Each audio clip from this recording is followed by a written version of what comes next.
Welcome back to another episode of RaceChip Insights. Finally, we have the chance to get our hands on the brand new Mercedes C63 AMG, so the 4-cylinder 2-liter engine.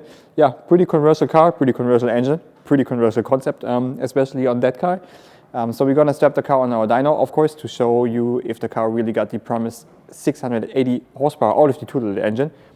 On my left, we have our G80, which is our show car for the last 2.5 years. So we're gonna compare both cars with each other in terms of interior, exterior, and weight, obviously performance as well. And as you guys know already from all the RaceChip Insights episode, we're gonna strap the car on our dyno, measure it in stock, develop the tune for it, show you the result, of course. After that, we're gonna heat over to the Autobahn to measure 100 to 200. Have fun with the episode.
Car is strapped on our dyno, but before we're going to talk about the results, I would like to mention a few things about the car itself.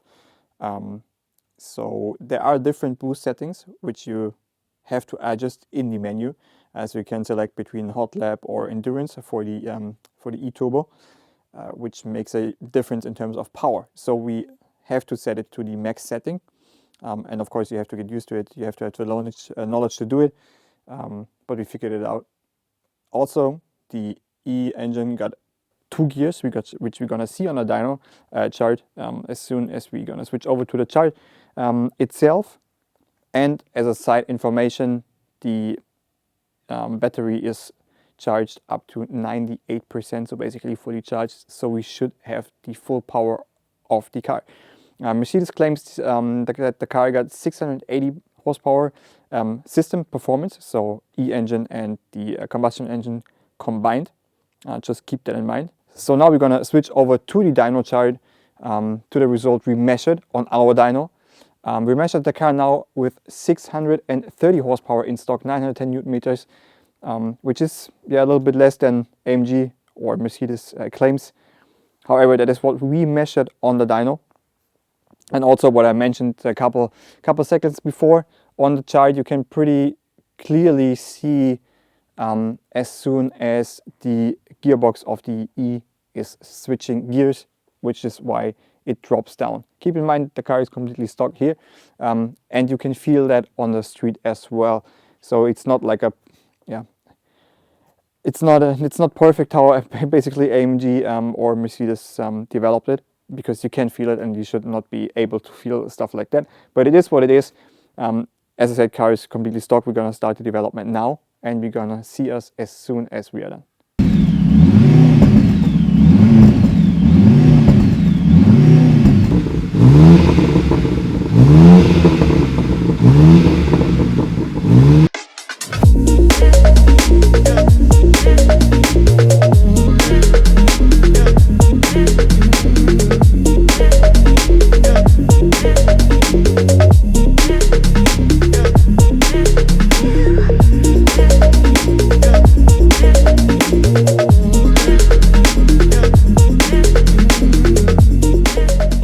Guys, development is done. Let's have a look at the charts and figures. We measured the car now with 685 horsepower and 1007 newton meters of torque. When we have a look at the chart, performance drops here as well, same as in stock, at 3,500 RPM, because that is when the E is shifting gears from the first to the second gear. That is nothing we can change. That is how the car is developed by AMG or Mercedes. But we added a nice amount of power in terms of torque and horsepower, of course.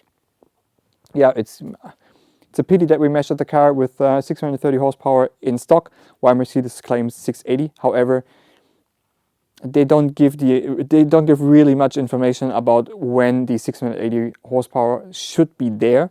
All we can do is charge the car fully, do the adjustments, the boost adjustments as mentioned earlier, and then put it on the dyno and do a run, and that is what we measured on our dyno. So it is how it is, and we have to live with that. However, we added at around, I would say, 50 horsepower, 100 newton meters of torque, which is a nice gain all over the RPM range. Yeah, we're gonna head over to the Autobahn now to measure 100 to 200. I'm pretty sure the car will match, yeah, the figures we saw on the dyno, so it should be a little bit over 7 seconds, I would assume, 100 to 200. So yeah, let's check it out.